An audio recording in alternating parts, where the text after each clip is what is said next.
اپنے ہاتھوں سے تجہیز و تکفین کرتے ہیں، نماز جنازہ پڑھتے ہیں، تو ان مسائل کا ہمارے پاس علم ہونا بھی نہایت ضروری ہے۔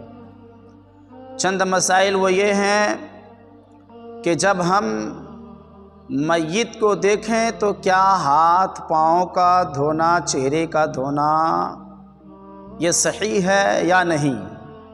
دوسرا مسئلہ یہ ہے کہ جب ہم میت کو غسل دیں تو ان برتنوں لوٹا کا کیا کرنا چاہیے، ان کا استعمال میں لانا چاہیے یا نہیں۔ تیسرا مسئلہ یہ ہے کہ میت کو غسل دینے کے بعد جن حضرات نے میت کو غسل دیا ہے کیا ان کا پھر سے غسل کرنا جائز ہے یا نہیں۔ چوتھا مسئلہ یہ ہے میت کے لیے جو تخت لائے گئے تھے اگر ان میں سے کچھ تخت بچ جائے تو ان کا شرعی حکم کیا ہے۔ پانچواں مسئلہ یہ ہے کہ میت کو مٹی دینے کے بعد ہاتھ کہاں دھونا چاہیے۔ میرے محترم، یہ چند مسائل جو آپ کو میں نے ایک بدیگر بتایا، اب اس کی تفصیل کے ساتھ ایک ایک کر کے سماعت کریں۔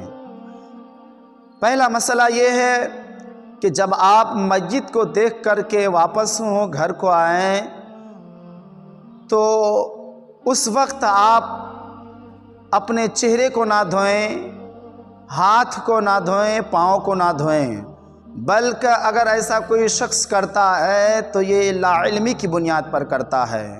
اس کی شریعت میں کوئی اصل نہیں ہے کہ میت کو دیکھنے کے بعد ہاتھ پاؤں دھونا چاہیے۔ کیا ہے جو میت کو دیکھنے کے بعد چہرہ دھونا چاہیے، ہاتھ دھونا چاہیے؟ یہ لغو باتیں ہیں، بے دینی ہیں، لا علمی ہیں، ایسا نہیں کرنا چاہیے۔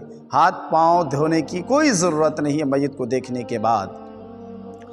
اسی طریقے سے میت کو غسل دیں تو ان برتنوں کا کیا کریں جن برتنوں سے لوٹا سے غسل دیا گیا ہے، وہ برتن آپ کو استعمال میں لانا ہے، اس کا استعمال کرنا آپ کے لیے جائز و درست ہے۔ آپ ان کو استعمال میں لائیں، بلکہ یہ سب چھوا چھوت ہے۔ اگر کوئی ایسا کہتا ہے تو یہ جہالت ہے، لا علمی ہے، چھوا چھوت ہے۔ ایسے مسئلے کی کوئی شرعی حکم نہیں ہے، بلکہ اس کو آپ اپنے کام میں لائیں۔ تیسرا مسئلہ یہ ہے میت کو غسل دینے کے بعد جن حضرات نے غسل دیا ہے کیا وہ پھر سے غسل کر سکتا ہے، کیا ان کے لیے غسل کرنا پھر سے جائز ہے؟ تو ایسا شریعت میں کوئی مسئلہ نہیں ہے کہ میت کو غسل دینے کے بعد پھر سے اسے غسل کرنا ہے، ایسی کوئی ضرورت نہیں ہے۔ ہاں، میت کو غسل دینے کے بعد غسل کرنا یہ مستحب ہے، لیکن ضروری نہیں ہے کہ غسل کرنا ہی ہے۔ چوتھا مسئلہ یہ ہے کہ میت کے لیے جو تخت لائے گئے تھے ان میں سے جو تخت بچ گیا تو ان تختوں کا کیا کرنا ہے، بلکہ ان تختوں کو آپ اپنے ساتھ گھر لے جائیں، ان کو اپنے استعمال میں لے آئیں، ان کو اپنے کام میں لے آئیں، بلا وجہ کے مال کو ضائع نہ کریں۔ وہاں رکھ کر کے ادھر ادھر پھینک کر کے قبر پہ ڈال کر کے یہ مال کو ضائع کرنا ہوا۔ کچھ لوگ کہتے ہیں یہ مرحوم کے حق میں آیا تھا، بھائی مرحوم کے حق میں آیا تھا، اس کو مال ضائع کرنا ہو جائے گا۔ یہ شریعت اس بات کی اجازت نہیں دیتی، بلکہ ان تختوں کو آپ اپنے گھر لے جائیں اور ان کو استعمال کریں۔ اور پانچواں مسئلہ یہ ہے کہ میت کو مٹی دینے کے بعد ہاتھ پیر کہاں دھونا چاہیے۔ یہ بہت اہم مسئلہ ہے۔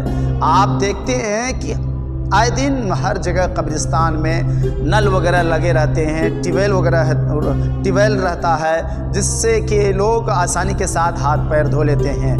یا اگر ہاتھ میں زیادہ مٹی لگ جائے تو آپ کو ہاتھ قبرستان میں جھاڑ لینا ہے، آپ کو ہاتھ کو جھاڑ لینا ہے۔ اور بہت سے لوگ ہاتھ جھاڑتے ہیں تو وہ اس طریقے سے تالیاں بجاتے ہیں، اس طریقے سے کرنے لگتے ہیں، یا زور زور سے تالیاں بجاتے ہیں، بلکہ اس طریقے سے نہیں جھاڑنا چاہیے۔